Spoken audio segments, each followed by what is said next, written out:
Ciclo dos Mistérios do Ano Litúrgico.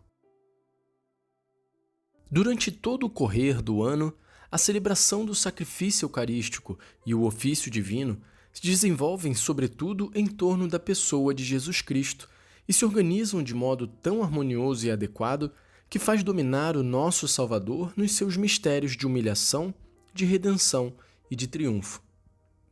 Evocando esses mistérios de Jesus Cristo, a Sagrada Liturgia visa a fazer deles participar todos os crentes, de modo que a divina cabeça do corpo místico viva na plenitude da sua santidade nos membros. Sejam as almas dos cristãos como altares nos quais se repetem e se reavivam as várias fases do sacrifício que o sumo sacerdote imola, isto é, as dores e as lágrimas que lavam e expiam os pecados, a oração dirigida a Deus que se eleva até o céu, a própria imolação feita com ânimo pronto, generoso e solícito, e, enfim, a íntima união com qual nos abandonamos, nós e nossas coisas a Deus, e nele repousamos, sendo o essencial da religião imitar aquele que o adoras. Conforme esses modos e motivos com os quais a liturgia propõe a nossa meditação em tempos fixos à vida de Jesus Cristo, a Igreja nos mostra os exemplos que devemos imitar e os tesouros de santidade que fazemos nossos, porque é necessário crer com a mente aquilo que se canta com a boca e traduzir na prática dos costumes particulares e públicos o que se crê com a mente. Com efeito, no tempo do Advento, excita em nós a consciência dos pecados miseramente cometidos e nos exorta a fim de que, refreando os desejos com a mortificação voluntária do corpo, nos recolhamos em pia meditação e sejamos impelidos pelo desejo de voltar a Deus, que só Ele pode, com a sua graça, libertar-nos da mancha dos pecados e dos males que nos afligem. Na ocorrência do Natal do Redentor, parece quase reconduzir-nos à gruta de Belém, para que aí aprendamos que é absolutamente necessário nascer de novo e reformar-nos radicalmente, o que só é possível quando nos unimos íntima e vitalmente ao Verbo de Deus feito homem e nos tornamos participantes da sua divina natureza, a qual fomos elevados. Com a solenidade da Epifania, recordando a vocação das gentes à fé cristã, quer que agradeçamos cada dia ao Senhor por tão grande benefício, desejemos com grande fé o Deus vivo, compreendamos com devoção e profundamente as coisas sobrenaturais e amemos o silêncio e a meditação, para poder facilmente compreender e conseguir os dons celestes. Nos dias da Septuagésima e da Quaresma, a Igreja, nossa Mãe, multiplica os seus cuidados para que diligencie cada qual por se compenetrar da sua miséria, ativamente se incite à emenda dos costumes e deteste de modo particular os pecados, suprimindo-os com a oração e a penitência, já que a assídua oração e a penitência dos pecados cometidos nos obtêm o auxílio divino, sem o qual é inútil e estéril toda a nossa obra. No tempo sagrado em que a liturgia nos propõe as atrozes dores de Jesus Cristo, a Igreja nos convida ao Calvário, a seguir as pegadas sanguinolentas do Divino Redentor, a fim de que de bom grado carreguemos a cruz com Ele, tenhamos em nós os mesmos sentimentos de expiação e de propiciação, e juntos morramos todos com Ele. Na solenidade pascal, que comemora o triunfo de Cristo, sente-se a nossa alma penetrada de íntima alegria, e devemos oportunamente pensar que também nós, junto com o Redentor, surgiremos de uma vida fria e inerte para uma vida mais santa e fervorosa, a Deus oferecendo-nos todos com generosidade e esquecendo-nos desta mísera terra para só aspirar ao céu. Se ressuscitastes com Cristo, procurai as coisas supremas, aspirai às coisas do alto. No tempo de Pentecostes, finalmente, exorta a nossa Igreja, com seus preceitos e a sua obra, a oferecer-nos docilmente a ação do Espírito Santo,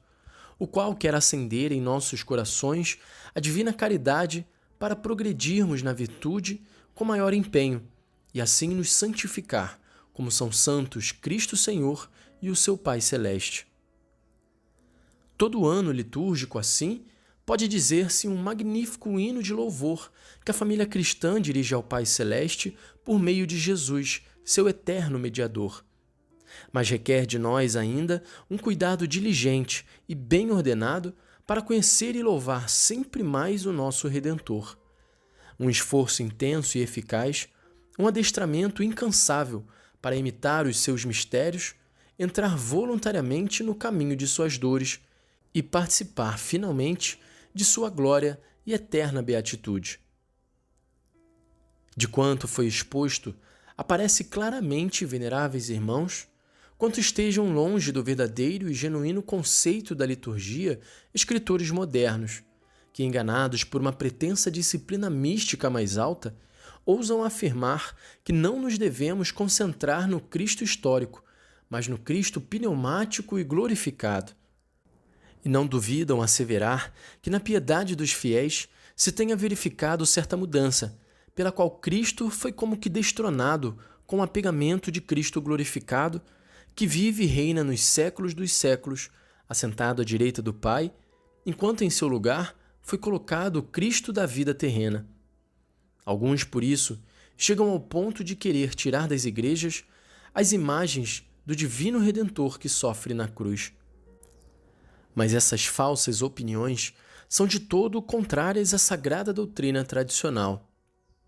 Crê em Cristo nascido na carne, diz Santo Agostinho, e chegarás a Cristo nascido de Deus, Deus de Deus. A Sagrada Liturgia, ademais, nos propõe todo o Cristo nos vários aspectos de sua vida. Isto é, Cristo que é Verbo do Eterno Pai, que nasce da Virgem Mãe de Deus, que nos ensina a verdade, que cura os enfermos, que consola os aflitos, que sofre, que morre, que, enfim, ressurge triunfante da morte, que, reinando na glória do céu, nos envia o Espírito Paráclito e vive sempre na sua Igreja. Jesus Cristo ontem e hoje, Ele por todos os séculos. E, além disso, não o nolo apresenta somente como um exemplo a imitar, mas ainda como um mestre a ouvir, um pastor a seguir, como mediador da nossa salvação, princípio da nossa santidade e cabeça mística de que somos membros, vivendo da sua própria vida. E assim como as suas acerbas dores constituem o mistério principal de que provém a nossa salvação, é conforme às exigências da fé católica colocar isto na sua máxima luz, porque é como centro do culto divino, por ser o sacrifício eucarístico a sua cotidiana representação e renovação, e estar em todos os sacramentos unidos com o estreitíssimo vínculo à cruz. Assim, o ano litúrgico, que a piedade da Igreja alimenta e acompanha, não é uma fria e inerte representação de fatos que pertencem ao passado, ou uma simples e nua evocação da realidade de outros tempos. É antes o próprio Cristo, que vive sempre na sua Igreja e que prossegue o caminho de imensa misericórdia por ele iniciado, piedosamente, nesta vida mortal, quando passou fazendo o bem, com fim de colocar as almas humanas em contato com os seus mistérios e fazê-las viver por eles, mistérios que estão perenemente presentes e operantes, não de modo incerto e nebuloso, de que falam alguns escritores recentes, mas porque, como nos ensina a doutrina católica e segundo a sentença dos doutores da Igreja, são exemplos ilustres de perfeição cristã e fonte de graça divina pelos méritos e intercessão do Redentor, e porque perduram em nós no seu efeito, sendo cada um deles, de modo consentâneo à própria índole, a causa da nossa salvação. Acresce que a pia Madre Igreja, enquanto propôs à nossa contemplação os mistérios de Cristo, invoca com as suas preces os dons sobrenaturais pelos quais os seus filhos se compenetram do espírito desses mistérios por virtude de Cristo. Por influxo e virtude, dele podemos, com a colaboração da nossa vontade, assimilar a força vital como ramos da árvore, como membros da cabeça, e progressiva e laboriosamente transformar-nos segundo a medida da idade plena de Cristo.